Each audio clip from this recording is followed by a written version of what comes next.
News.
Welcome to the Tulsa Music Stream.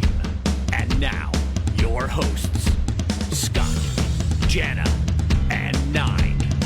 You wanted the dirt on Tulsa. You got it.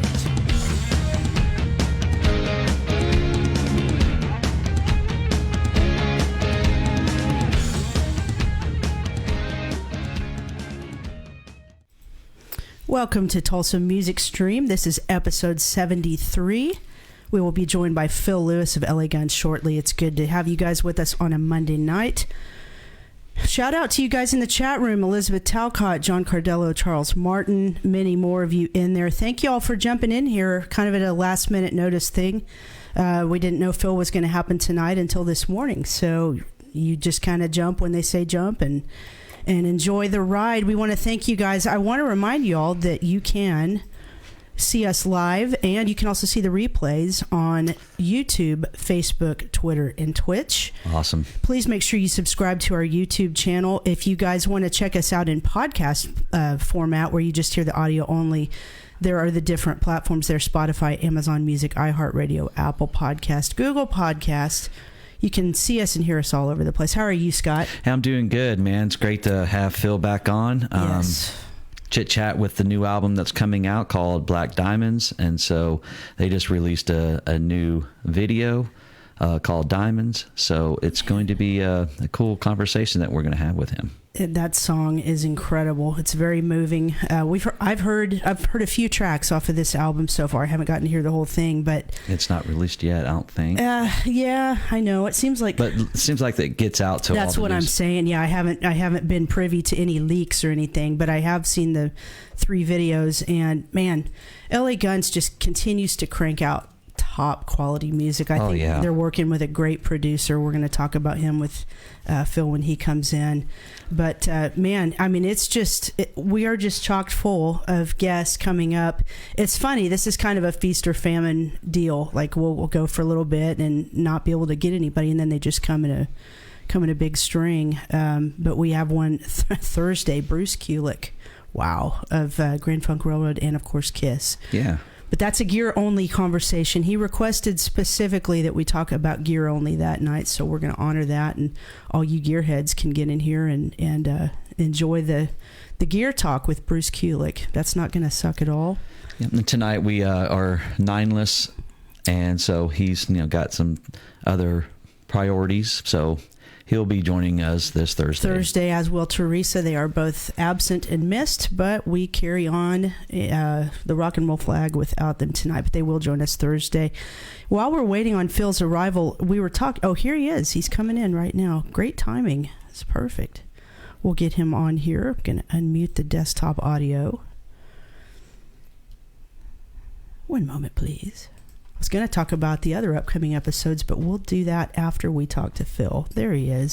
Hey, how you doing, guys? Can you hear me all right? Yeah, we hear you great. I'm going to put you on screen. Oh, it's great to see you again. You're like an old friend to this show, and this is our... When I saw you guys were doing this, it was like, oh, yeah, my buddy's in Tulsa. I'm so glad you remember. The last time we chatted with you was at the IDL Ballroom, and we were saying goodbye to that place, and that was such a fun chat. We had him in the studio, and then we did an on location with Phil, and now it's appropriate that we have to have him on Zoom.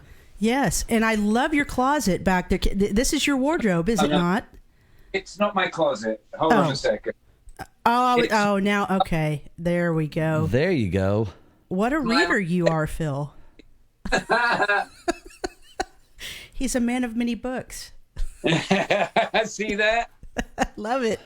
Red. That's great. That is awesome. Well, we're so glad to have you back on with us. There's a lot to talk about. We, of course, want to compliment you. I'm going to put this on screen so everyone can see it. Another fantastic release by you guys, Black Diamonds. Its official release date is April 14th on Frontier Records, 11 tracks. We've had the pleasure of hearing a few of those, including Diamonds. Wow, so good.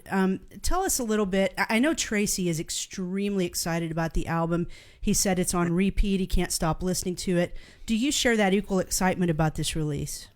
I certainly do. And I knew it's first time I heard the music to Diamonds that I knew it was going to be a monster. I knew it was going to be something big, something epic. And it really, it didn't disappoint. It didn't disappoint at all. And there's something really cool about the making of this record and specifically that song. After the last record that we did, it was called Checkered Past. That was when we all recorded at home in our studios during the pandemic. This record, this Black Diamond record, well, we were all back out on the road, back together in a room. We were all cooking. We were like a bunch of chefs all sitting around making this fantastic stew. And we were like recording on the tour bus, on the tour wagon, on days off, sometimes after a sound check, on the Kiefer tour, on the Sonic Slam tour. And it was just incredible how much fun it was, how organic, and it was just great being around each other after the sparseness of the record before that. Now, I mean, we're on the road, and road's got its own issues. It's got highs and lows, and its own challenges. But there were these moments that it was just us, just like rocking out, going over these tracks. Tracy had his laptop out, and Johnny was putting bass down on a couple of the songs. And it was just amazing hearing it coming together like that, as I said, especially after a really boring stay-at-home record. Right. And one of the things you always hear artists say is that the worst part of a musician's life when you're doing it at a full-time level is the downtime between shows. So what a great way to kill that downtime by recording and coming together as a unit like that. So are there any I'm trying to picture recording on a tour bus. Can you give us kind of a bird's eye view? How does that work? Right. Well, you first of all, you're so right about what you say. The downtime is excruciating. I mean, it is. It can be like 23 hours between shows, and you're just sitting there on the bus, and you're like checking your email and doing Reddit and all that. So, but essentially, if you don't want to do sound check, sometimes I do, sometimes I don't, sometimes I can, sometimes I can't. It really is an excruciating amount of time off. And days off when there are no gigs, that's even worse. Right. Because 24 hours of fuck all to do. Right. So it's, Tracy's what I describe as a bus hermit. He's not big on hotels and fancy showers and saunas. He's kind of a bus bug. Right. And he'll stay on the bus even on days off, because it's just he's got all this stuff and that I can't get off the bus quick enough. Right. But he likes it, and so we all leave him. We all go to our rooms. We all shower, not together, but we get get some proper food. And it's good to stop moving. Stop the motion, because there's a lot of motion on those wagons, on those buses. Yeah. But he likes to stay on the wheels, and so we got a big fridge on the bus, and I've got all my stuff in it. I got gin and tonics, I got smoked salmon, I got all my favorite stuff, all the things I need. So rather than take that up to my room, I just pop down from my room down at the bus and just make a cup of tea or a drink or a sandwich or something.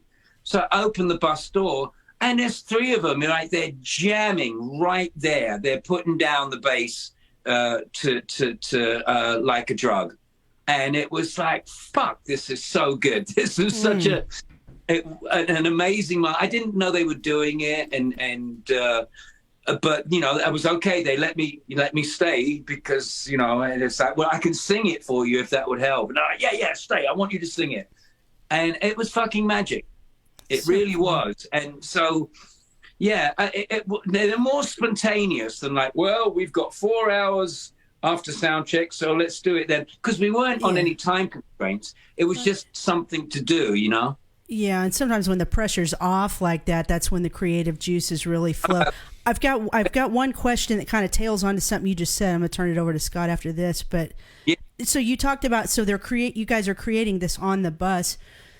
And it kind of leads me into my question. I know Mitch Davis is like your secret weapon. I mean, that's your guy, right? So are you crafting vocal melodies on the bus, or is that process of the creation? Do he and you mainly work out the melodies after the music is laid down? Exactly. Okay. Exactly. Tracy's very, very prolific, as we know, and he can bang out songs. He can bang out 4 songs a day. I need a bit more time, So Sure. Mitch is he's a big time ally for me, and he's a singer, and I do all my vocal recording. I guess the best way of describing Mitch is he is our Mutt Lange. You know what Mutt Lange was to Def Leppard? Of course. I think it's really fair to say that Mitch, for me anyway, personally, vocally as a vocalist. I've just, become so much better. I've learned so much, and he, when he writes, he thinks with me in mind, and what I can do, what I can't do, and I just and as soon as I hear the skeletons of these songs, I've got all these amazing melodies in my head. So getting together after it's all recorded musically and going, okay, here we go. Let's roll up our sleeves. What have we got? And it's a great process. It usually, this last one took about a week. Mm-hmm. It was intense. And I just gotta say, it was, the tour was a lot of fun. It was a lot of work, and it wasn't without its challenges. But I finished that tour, and then I took about 7 to 10 days off before flying out to New York to get started with the vocals. Mm-hmm. And it was just when I got there, and the weather was just right.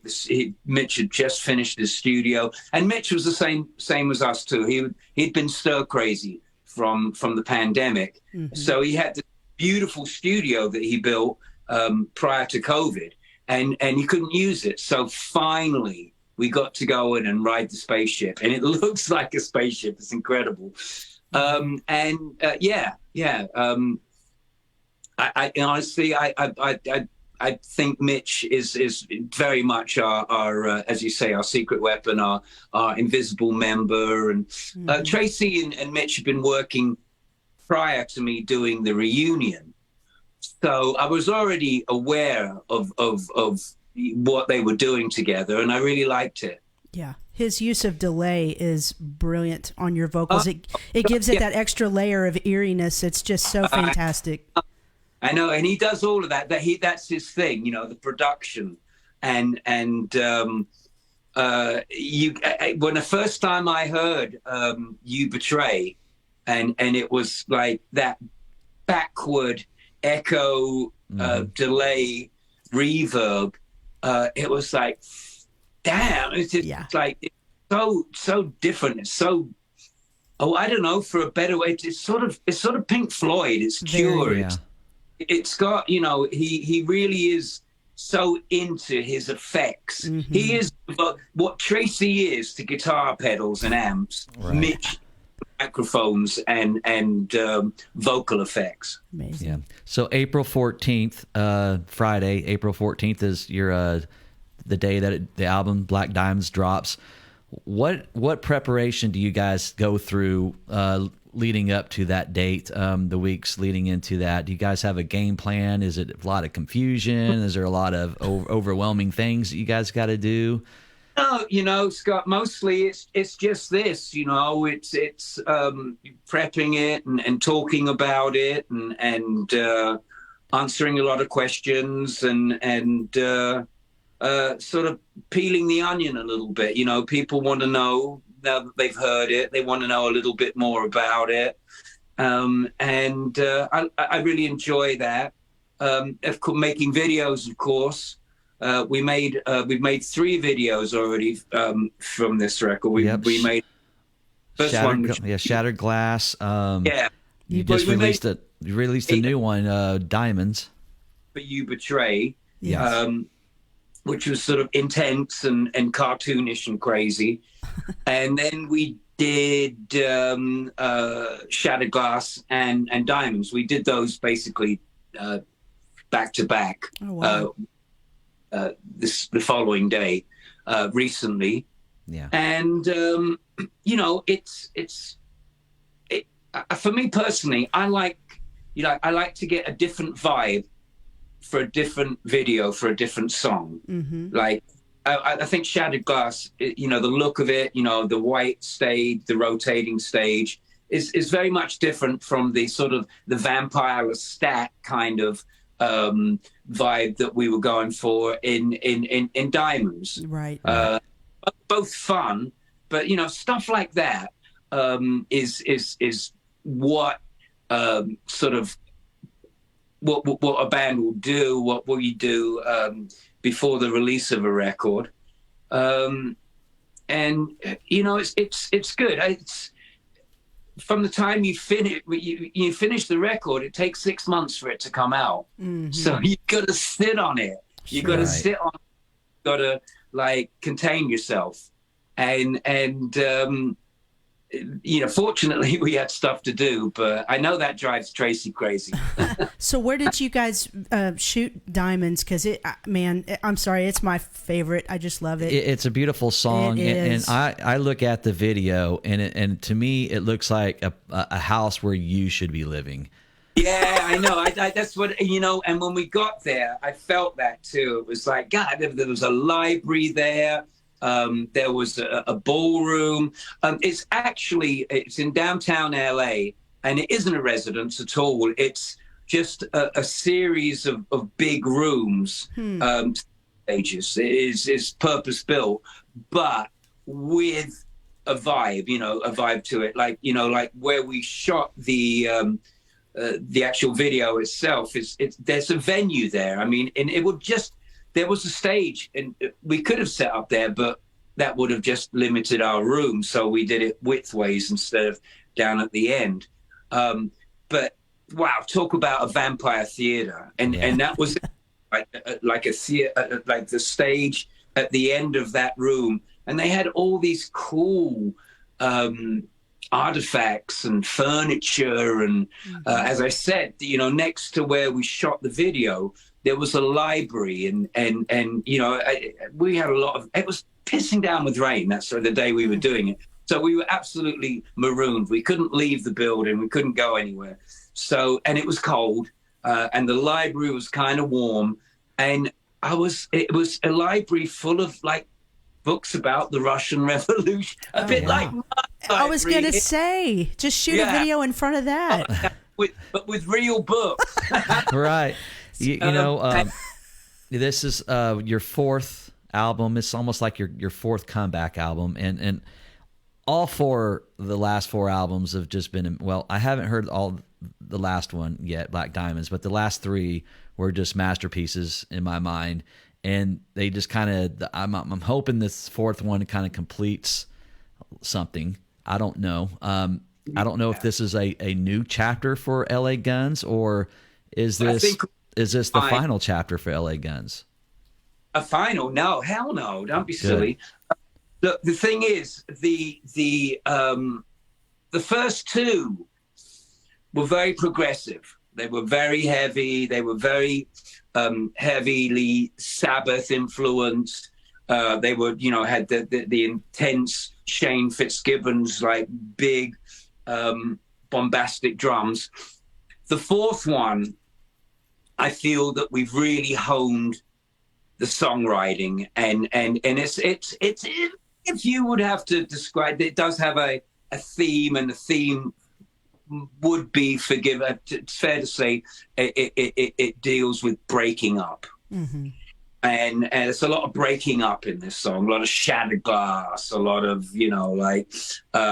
melancholic moments. But and look, apart from Diamonds itself, which is quite long, it's about almost 6 minutes.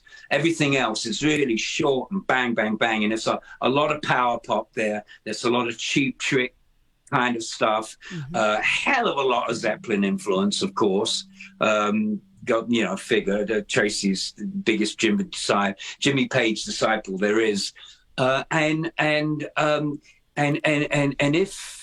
if you've got a clue, you can hear quite a bit of fun in it, because it is fun. It was fun, and so yeah, he's already started.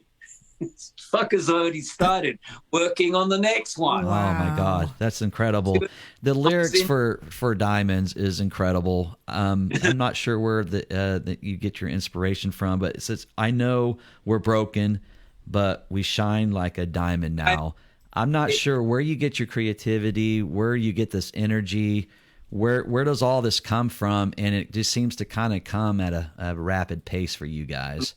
It's a beautiful sentiment. A broken glass, broken bottle. It can't hold anything, but you hold it just right, and it will shine like a fucking diamond. Mm-hmm. And it's that simple. And I've read quite a few, a lot of fantastic comments on YouTube since it's been put up, and it's always the squeaky wheel, isn't it? It's just like some guy goes, well, it's not very deep in lyrical content, and yes, you're right, it's not, and some things aren't supposed to be. It's not the dark side of the moon. Sure. It's just a beautiful melodic ballad with a simple message, and not a whole bunch of words, dude. And he was like upset by it. He was like, "Oh wow, it's lyrically a little inept, if you ask me." Oh, good grief! Like, you can't please everyone. No, you can't worry about that. You mentioned Shane Fitzgibbon. Sorry. May I ask what led to his departure and then the addition of Sean Duncan on drums? Well, actually, it was Scott Coogan. Money, and lots of money. He's working for Kanye West. Wait, he was working for Kanye at the height of it, before all the nonsense. He got offered a studio gig, a co-writing gig, and just really an offer he couldn't refuse. Shane's a studio cat. He can play anything. He's a great drummer. He's a great engineer. But most of all, he's a great guy. And he's just kind of a good guy to have in the creative process. And, it was just like a stupid amount of money. Yeah. He couldn't turn it down. And so then we got Scott Coogan. Right. Also is absolute monster drummer, awesome vocalist, and just the sweetest guy to hang out with, and we became really, really good friends.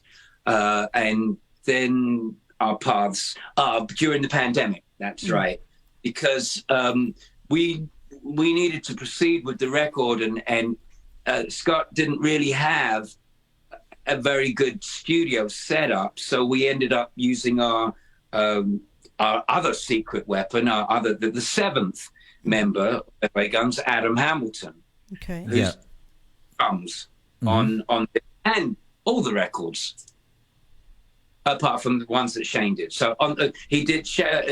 Adam did this one and the one before it, the Plague record too. And because Adam's a producer, he's got his own studio. So Tracy was hitting him with all this music, and sometimes even it went the other way. Like there are certain tracks on there where Adam was in the studio and was just banging out this great rhythm and sent it to Tracy and said, "Oi, put something on that." Wow.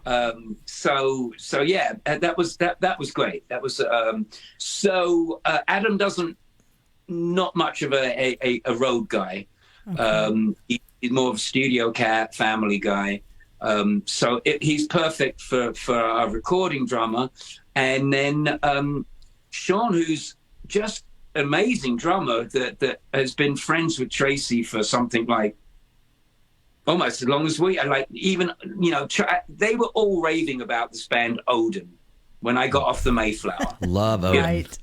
Like this band Odin, and it's God damn it, it's the drummer from Odin, and he turned out a great drummer and a really nice guy. Cool. So yeah, it's cool. When you came back to join with Tracy, did you realize at the time that the writing was going to go at this rapid of a pace? No, I don't think I thought it was going to be this quick, but I don't mind it. I knew it was going to be really good. I knew that everything we were going to do was going to be of a, I think that, the missing piece musically, sonically is beautiful. I think it's high quality stuff. It's not bubblegum. There's good bits of bubblegum on it. And that's a very, as an intrinsic part of this band. I can't deny that. But I didn't think that it was going to be this rapid, and I didn't think it was going to get this fucking good, to be honest. Right. Yeah. Right. The last four have just been very, very good stuff. It's almost like there's just been. I think every album, the new album that I've just putting out is the best thing I've ever done, and it's going to make me a billionaire. I honestly do. I'm still the same. I haven't changed. I'm just as enthusiastic and optimistic as I was when I was 19. Yeah, don't change, because we need good rock and roll out there. Now, the last time that Tulsa saw you was when you were here and you played at the BOK Center, and you were with Poison and Tom Kiefer. How did that show go? I'm still hungover. Lots of wine. Oh my God, the wine was flowing freely, was it not? It was awesome. It was a party. It was the end of tour party. That was the end of that summer run that we did with Tom, and it was just a magic night. And then when I heard that Poison were going to be added to the bill, and those guys were so cool. We were all hanging out and backstage and the catering, and it was really, really cool. Because Tracy's got history with those guys, sure. Even though they recognized him at first with the beard. Oh, that's funny. It was a great gig, and so there's, for people that don't know, there's a secret room in that stadium, in that arena, and you can walk by it 100 times and you won't know. It looks like a janitor's closet, but there's a lock on the door. You get the code, you open it up, and it's like a 3-room speakeasy. It's absolutely amazing. It's so cool. Wow. And that's how my night ended, and apparently I was having a great time, and that's what they tell you. Early flight out, and I was like, I'm never drinking again. That's funny. Well, that was right in the middle of the summer tour of the stadium tour with Motley and Poison and Def Leppard, and so they just kind of did a one-off. It was almost like you guys got a little taste of the stadium tour yourselves right here at the BOK. Very, very exciting, must say. You got just announced not too long ago, a couple of weeks ago, you'll be playing here in Pryor at the Rocklahoma 2023. I'm so excited. I've never done that before. I was going to ask you. I couldn't remember if you had or had LA not. Guns have been here, but not with Phil. But not with Phil. No, they've been there in various incarnations, but no, this will be like the real deal. Playing Rocklahoma. I've really, really wanted to do this for a long time, and wow, look at that lineup too. Oh, yeah. It's fantastic, and it's a really good, diverse lineup. And I think a band like an old bunch of rockers like us will hold our own. I got to tell you, Phil, when Rocklahoma first, and I know there was an older version of Rocklahoma way back in the day, so every time I say this, I probably have people saying, she's wrong. But when Rocklahoma came about in 2007, it was mostly bands like yours. And then over the years, as the audience has aged, they've tried to incorporate more newer bands. What I really like, I'm going to put this back up, about this year's lineup, it seems to be a really healthy blend of both. You've got your Godsmacks and your Bushes and stuff like that, but then a really nice selection of bands like yours that's our favorite, like Skid Row, but Warrant, LA Guns, Kicks. I mean, it's Bullet Boys, Steven Adler. It's going to be killer. You're going to love it, man. If you've never experienced it, just get ready. Oh, yeah, and it's definitely something that I wanted to do. I'm so glad they're still doing it, and I get a chance to finally jump on it. It's always just wildly successful every year, so you're going to have a blast. And while we're talking tour dates, let's put this up to this is your April set of shows for the Black Diamonds tour. Let's see, April 12th. You guys are. I wouldn't really describe it as a tour. I'd describe it as a run. It's kind of a West Coast run. Okay. We got new management. We got we got a new agent. We got new management. It's basically new band infrastructure, and it takes a little while for things to fall into place, and that's what's happening right now. It's falling into place, and we're doing our own shows, local shows that are easy and accessible for us to do, while everybody figures out the logistics of it, and then, but we do have, I know, like later in towards the summer in June, July, we've got East Coast stuff just to be added. But I really, wouldn't describe it as being an album release tour. Gotcha. It's actually a gaggle of dates in and around LA that coincides with the release of the record. Not to put it down or anything. Right. But just that's the reality for me. Okay. So you mentioned you have new. They're all great dates. I mean, they've got the Whiskey on Saturday, April 15th. Can't wait for that. I mean, it's really, really good. But it's, it's sort of mostly sort of weekend warrior stuff. But gotcha. That's all right. We'll take it. Absolutely. Cool. So you did mention that you have new management. You recently were in an interview where you described or that Scotty's no longer part of the team.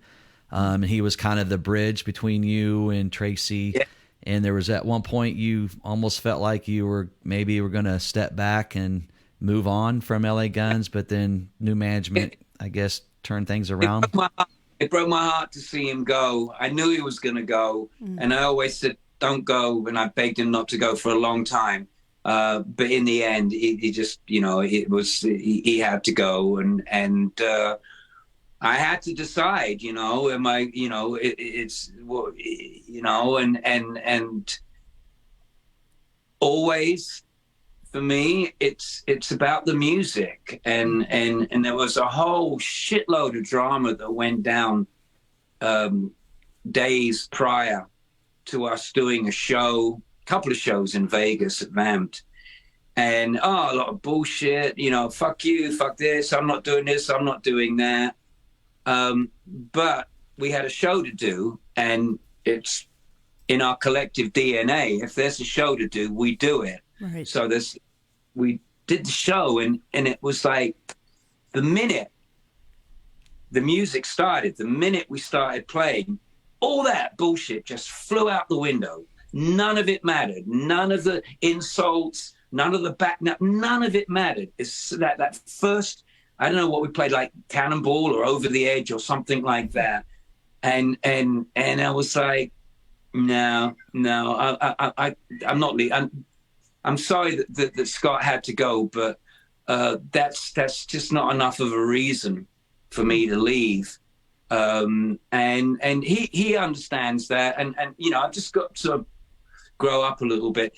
I just explained to you that during the early stages of the reunion, Scotty was such an integral part of it, and there was just this team he had around him, and just the band and everything, and it was so nice to be around someone that had their shit together, and he did, and he was a big part of why I agreed to do it. But that was a long time. It was 5 years ago. Yeah. So you can't expect it to be like that. It's not going to be Yellow Brick Road like that forever. Sure. And Tracy and I, we had to accept that we're at the end of the day, the buck stops with us, and we got to be grown up about it and get our shit together and get on with each other and be leaders, and that's what we're doing.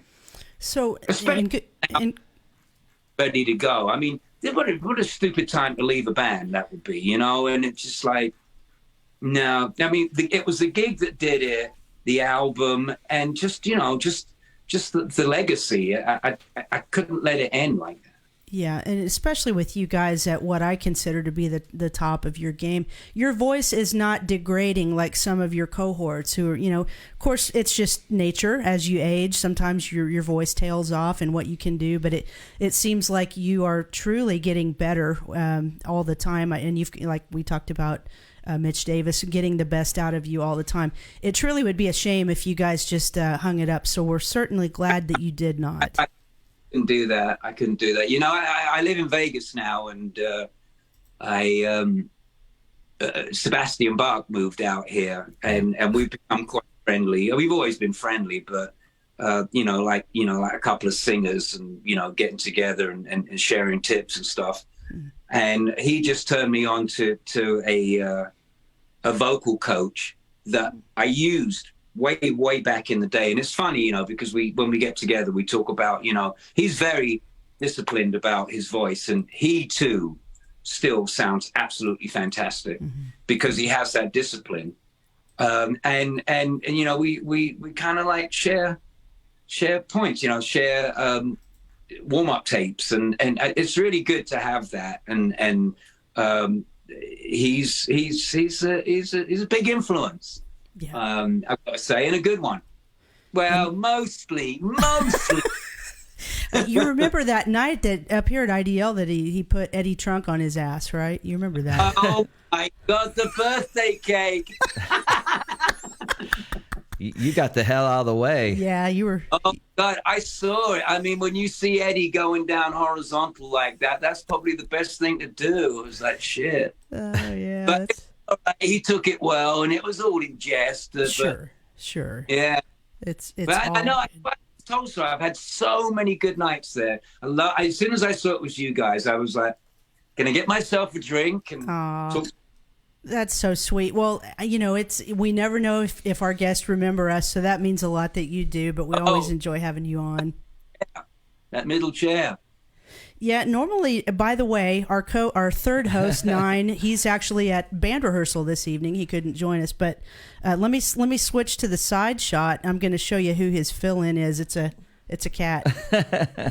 He's not contributing much right now. He has no questions. I've got one screaming at my door right now. It's like, what's going on in there? We won't keep you a lot longer. Do you have time for a couple of viewer questions? I think he's going to go get an animal. Is he getting the cat? Yeah. No, I'll just see if it's going to knock the door down, see if it showed up. But yeah, no question. Yeah, go ahead. Okay, fantastic. So I've got one from Dustin Little. He said, any tour locations the last year or so that surpassed your expectations as far as the crowd, energy, or hospitality? Going back to that Tulsa gig, that big arena, that was pretty magic. Yeah. I do remember Nashville being pretty amazing because it was there were lots and lots of good gigs, of course, and like they were, how could there not be with Tom Kiefer and Faster Pussycat? But there was just something personally. By the time we got to Nashville, it was a long tour, and it was like close to a couple of 3 months, and I'm no spring chicken, and I hadn't toured like that consistently, been away for 6, 7, 8 weeks like that since my early 30s. So it was definitely a challenge physically and vocally. And I just felt by Tulsa that that's it. The hard work's over. We had 2 or 3 more to do, and I knew I could do them on my head because it was, I had a couple of days off here and there, and that was magic. And it was a cool venue. It was an old car factory. It was a couple of the shows that we did were these really cool old converted factories where they stuck a stage down the end of the room, and the acoustics aren't fantastic, but just turn it up. Right. But yeah, that Nashville was one of them, and as I said, Tulsa was our gift at the end of it, because it wasn't actually we got home, we were home for a few days, a week or so, right. and then went back to do that. So it was kind of like a one-off, but we all knew each other and we all knew what we were doing. All the crew, all the bands knew each other and everything. So it was we hadn't left. So it was, but so many. And it's not just the big stuff, it's like, it could be, funny. It's like when when our bus broke down and when we were stuck in a little diner in the middle of Mississippi, and they'd never seen anyone like us, and we'd never seen people like that. But it was like 90 minutes of the funniest banter. We were like ask us anything you want, and stuff like that. It's that's the magic of being on the road. Tulsa's kind of become your second home almost, isn't it? I love it, and I'm going to miss that little room that, what was that called where I did the acoustic show? IDL Ballroom. The IDL Ballroom. Yeah, wow, what a cool little room that was. It's like, hopefully they'll find something on that level. Definitely. Now, recently, and of course, you said you got new management and everything, and hopefully they're going to coordinate a new tour that goes with this new album. And I know you guys, a while back, you finally settled on the name thing with the Steve Riley thing. I hope you're pleased with the outcome of that. And I know, go ahead. Well, I mean, it just the fact, it doesn't matter, what it is. It's first of all, the first thing is it's not LA Guns, it's Riley's LA Guns, and for whatever that's worth, great. But that immediately says that this isn't LA Guns, and it wasn't massive legal victory, but they decided that he had a smidge of a case, and so that was the agreed settlement. And for me, that's a slam dunk. It might as well be called Riley's Rolling Stones. It doesn't matter as soon as you hear that. And I honestly don't think that that's serious about it. And it really sucks that it actually had to come to that, and to court, and wasted stupid money and money that, they didn't have, and we could have done so much better with. It was just a load of bullshit. Yeah. And they're pretty much done now, and I've got nothing against them going out as Riley's LA Guns. I'm actually supportive of it.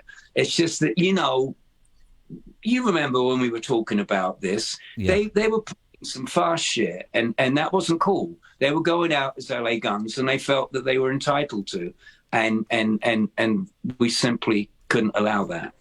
I don't want to spend much more time on that topic because it's old and everyone's moved on, and it seems that everyone pretty much got what they wanted. But I did read a recent comment from him that struck me kind of odd. Just give me like a 60-second take on how you took the comment, because I know how I took it.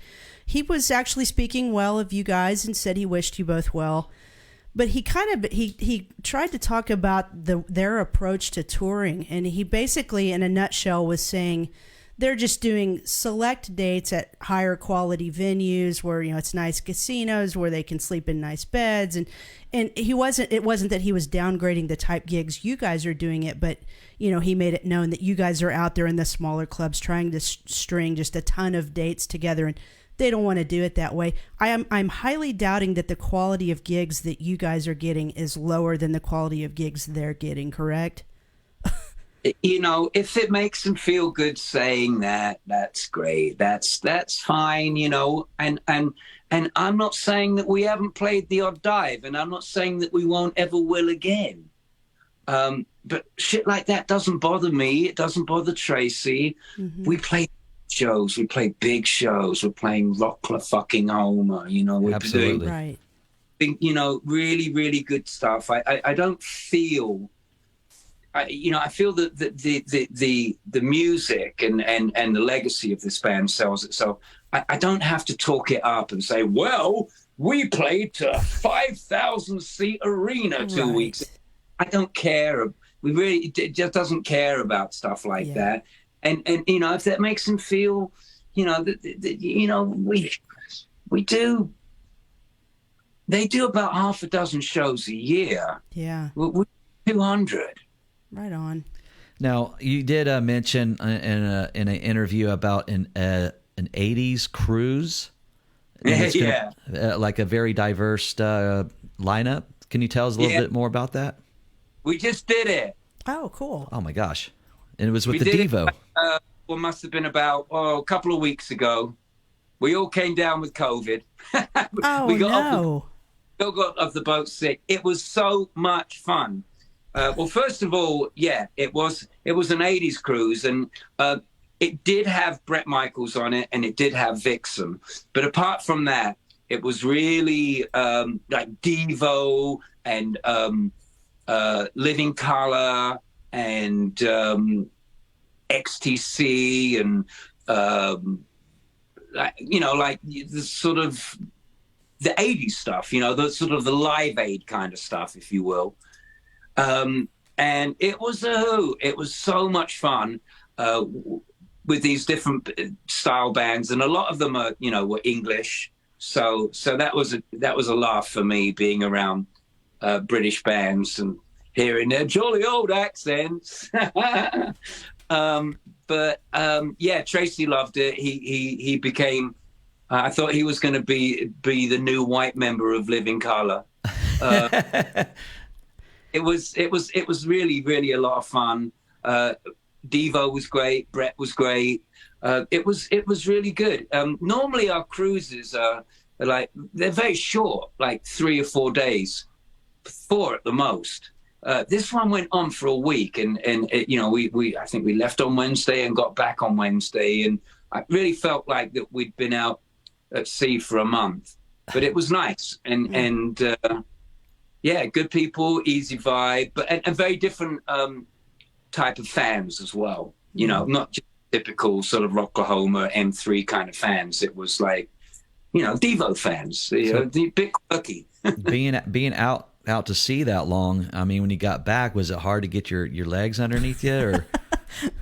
But you know, I wasn't sure, but then COVID kicked in. I was like, oh shit, no, but you know, we were all vaccinated, and it was a very short bout, and it wasn't serious or anything. But yeah, I mean, it is weird getting off that thing, and of course, you know, they're very up on, you know, washing your hands and you know, so it's clean, but you know, something like COVID's in the air, and you're in an elevator or in a theater, someone's got it. You're getting it. And we did it. So it was like a little take-home souvenir. Merry Christmas. Hey, I'm going to go in a totally different direction. We do have several questions. I'm going to try to go quickly through some of these. This is like kind of in the technical world. This is one of our local sound men. He's asking this, and I think FOH means front of house. He says, does your front of house have any influence upon your tone in the live world? Do you understand what he's asking? Absolutely do. We love our sound man.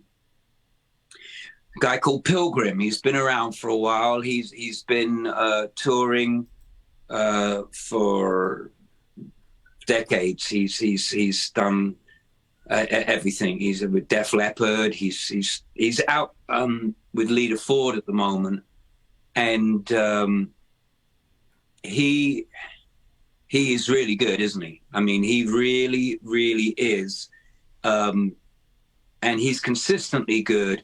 And doesn't matter the room, a big room or a small room, good gear, bad gear. He'll make it sound as good as it can sound. Mm-hmm.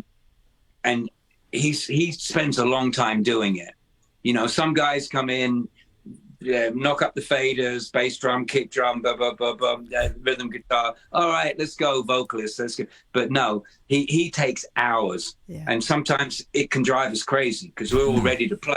And he's like, no.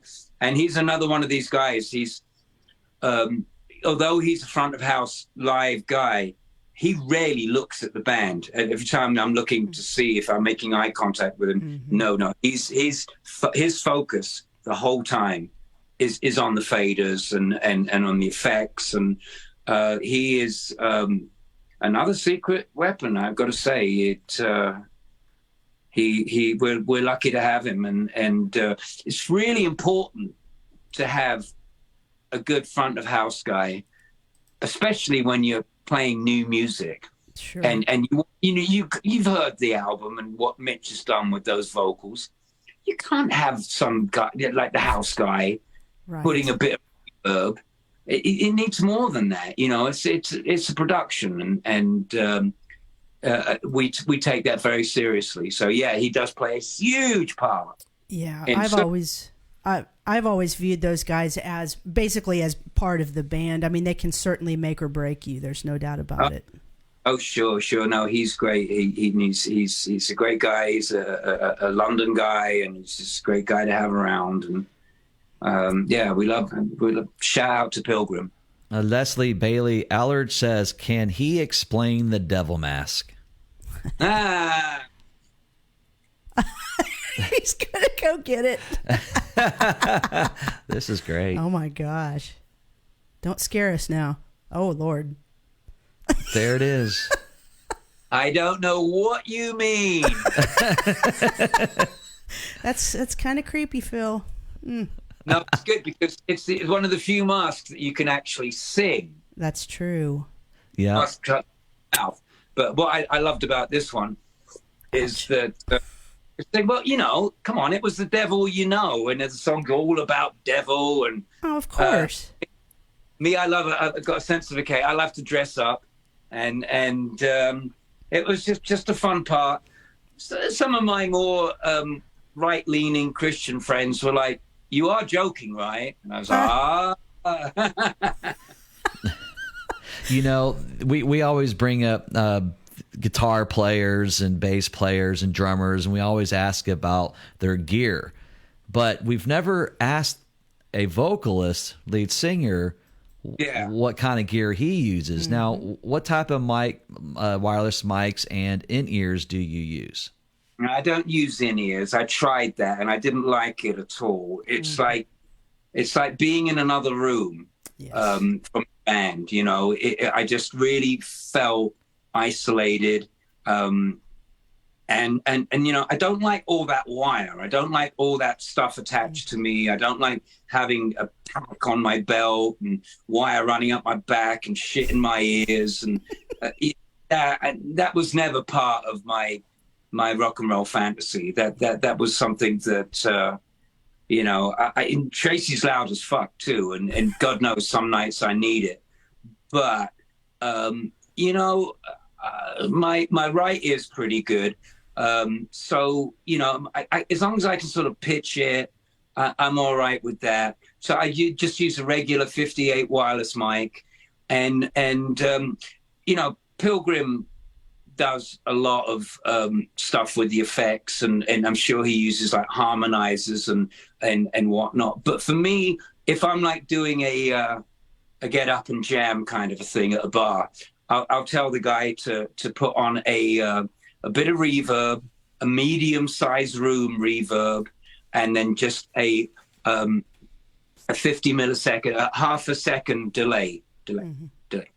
So it's like, hey, Yep. hey.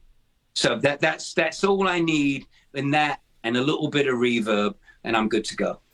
I've been using in-ears for about, 6 years now. I still hate them to this day, but I will tell you, if you ever think you want to try them again, the only thing that works for me is I have to get the ones that allow some ambient noise in, because the ones that don't, it's so sterile and you feel like you're in a studio setting, and I hate it too. That's exactly that was my feeling about it too, and it's intriguing that they've actually incorporated some external sound to it, because you know, I couldn't bear it. It was just like, no, you know, I'm old school. I know. I like it loud. I like it distorted. It doesn't to be exactly the, you know, the right frequency. I don't give, you know, as long as it sounds all right, and I can hear it and you can hear it. That's my job. I feel you. What is your social media of choice? What part of is it Twitter, Instagram, Facebook? Where do you like to go and talk? I don't like any of it. I really don't like any of it. I knew that was coming. I had Tracy wanted me to do an Instagram account, and I did it, and I guess the objective is to build up a following, and I had a pretty healthy following, and it was just all band related, and but then I got hacked, and it was just such a and it was just like trying to get back my whatever, the page or whatever the fuck it was, and it's like I can't be bothered. I couldn't care less. At the end of the day, it didn't make any difference one way or another. And ultimately, I felt kind of liberated, because I wasn't wasting my time doing that. And you know, I've got a Facebook, you know, and that's pretty much just to stay in touch with my cousins and family over in Ireland and Scotland. You know, and it's just nice to see, you know, like the new cousins and the babies and stuff like that. Mm-hmm. I have a very I'm really interested in history, local history, English history. I like cars. I have the groups that I follow. I think you'd find pretty boring. And now, I'm certainly. The last thing I'm looking for is a little bit of romance. Let's be 100% clear about that. No, I'm not interested in any of that way, shape, or form. I mean, it's just one of the things that are out there. I participate in it, but I can't. I wouldn't describe myself as being enthusiastic. Now, it just kind of seems like a lot of these guys, rocker dudes, are kind of fighting with each other on Twitter or whatever, and they'll throw out all these blasts. It's fantastic. I live by through him. I mean, it's just like, 4 posts a day. God bless him. Yeah. If we could rid the world of social media and in-ear monitors, it'd be a better world, right? Well, I think you're starting to get my frequency now. I'm with you. Hey, let's talk about something kind of fun that I just happened to see on on LA Guns Facebook page. Have you had any of this coffee yet? Do you even know? Yeah. Is it good? Oh yeah, it's fantastic. Really? What do you prefer, the Black Diamonds or the... Yeah, no. Not many people know, but we got our own plantation down in Colombia.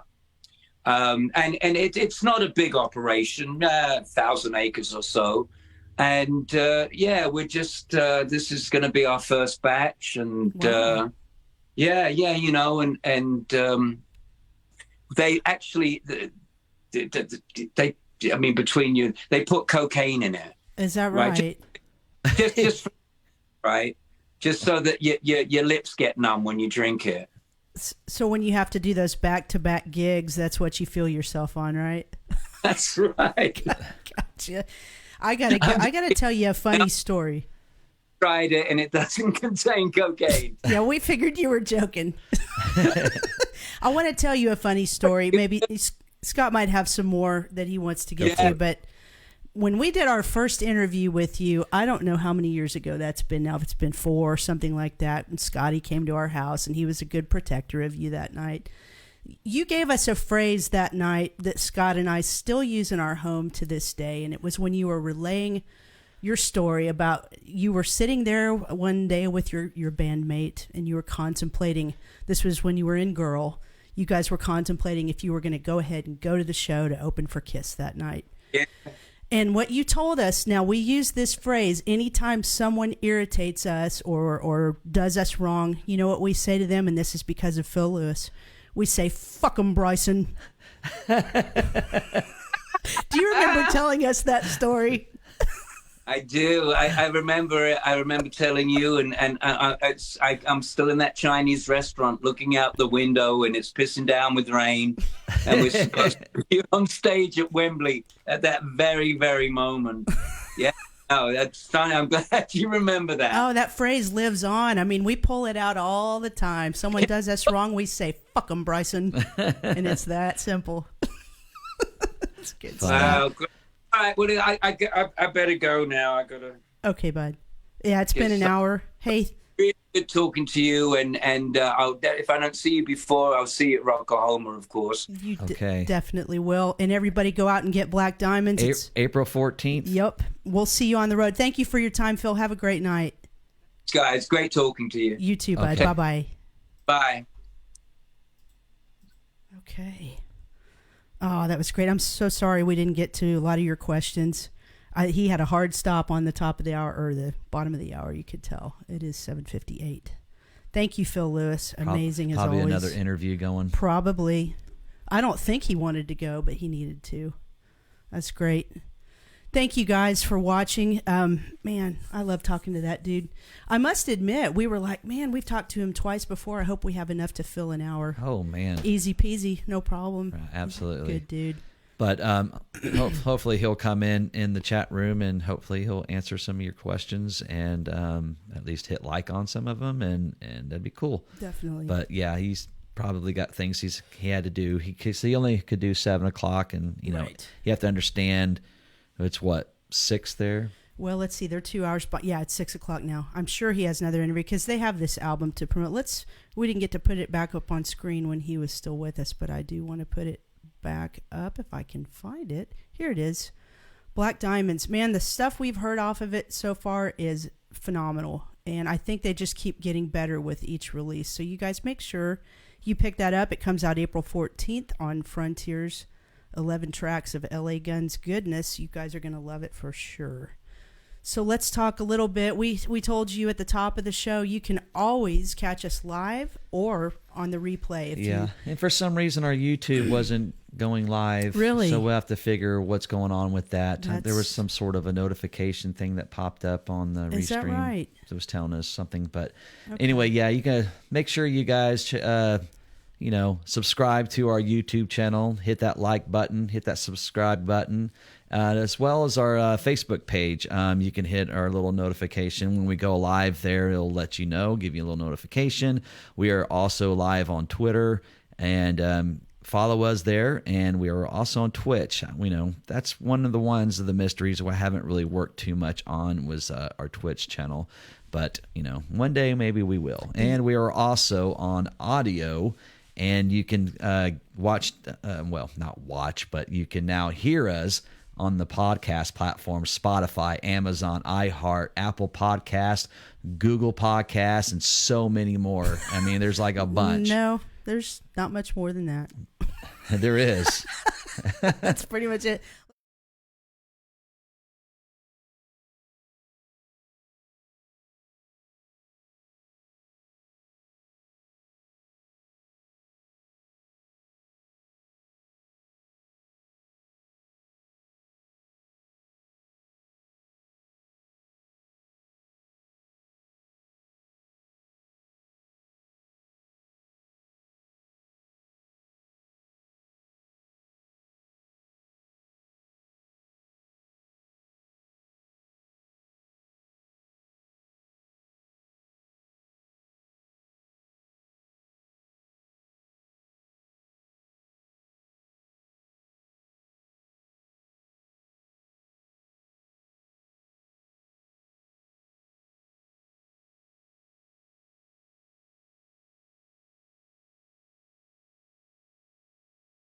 Amazing lineup coming up. We want to give shout out to our sponsors. Thank you so much, Dustin Little, for your continuous support of Tulsa Music Stream. If you guys have any IT needs at all, computer problems, you just need some help from someone with a big brain, Dustin is your guy. Call 918-640-0892 or email Dustin at okiepc.com for all of your IT and computer needs. Doug Burgess, debconcerts.com. Thank you for your support of our stream as well. You guys make sure you go to Rocklahoma, get your tickets. It's going to be a stellar lineup. I have a big favor to ask you guys about this one. We need to pick up the activity on our online store. It costs money to run these each month, and the way you guys help fund that is by buying a Tulsa Music Stream t-shirt or a hoodie or a tank. So if you go to our Facebook page, you can click in the website area of that, and it'll take you to our online store. So pick up some merch from us if you would. And I'm glad to say we've got Greg Shipman back on board with us, gregshipman.com. We're getting ready to do some new rocket science photos with the Shipman, so we're really excited about that. Psychomo Filmworks, thank you. Man, Psych and Angel, shout out to you guys. You had a scary incident happen over the weekend, but they are okay, thank God. But thank you, Psych, for the fantastic intro that you did for this show. That's honestly all I've got. What are you thumbing through over there? Well, you were talking about our rocket science photographs, and I brought the Tulsa. We are in the Tulsa World magazine that came out in the Sunday edition of the Tulsa World. It's a magazine that they do like 4 times a year, I believe. Yeah. Every season they put out a new one. And it was you can buy them online as the magazine itself. We got a full page interview and picture. They covered 18 bands and 18 venues and 18 musicians. And they gave a little story about everyone that they picked from. And we were lucky enough to get on this magazine. And I'm not sure if I know all the subscribers, they also get this magazine, but you might be able to pick them up like 100 different locations and like all your favorite restaurants and bar and grills and just places like that. So hopefully they'll still have those in those places, but if not, you can order them online, and they also have the online the link. Yeah. Just go to TulsaWorldMagazine.com and you guys can find that. And yeah, we were very privileged. Thank you to Bill Haston from the Tulsa World for his excellent and accurate job. Sometimes the media people don't always get stuff right. I guess we're media people now. Sometimes we don't get stuff right too. But anyway, thank you for your coverage on that. Guys, we're going to get out of here. We're going to see you back here this Thursday, just in 3 nights from tonight, as we talk to Bruce Kulick. Yep. We will repost this stream on our pages, on our Twitter and on all that stuff. We'll have the replay up there, and we'll also upload this onto YouTube and get everything up and going. And hopefully, this interview gets picked up and we can get some good views. So we appreciate each and every one of you guys, Tim Hewitt, Jason Fritz, Todd, all you guys. Thanks so much for chiming in with us in the chat room and always being a diamond. See what I did there? Always being a diamond, a black diamond for our stream. So we really appreciate each and every one of you guys for chiming in and always being just always something fun to look at into the chat room as we're having these interviews with these cool rock stars. Having a blast just doing this, 1 year, or not 1 year, but a couple of years ago, we were nothing. Then we just kind of started it with a makeshift little thing on Facebook, and next thing I know, here coming Thursday, I get to interview a lead guitar player that was played in one of my favorite bands of all time. So how funny how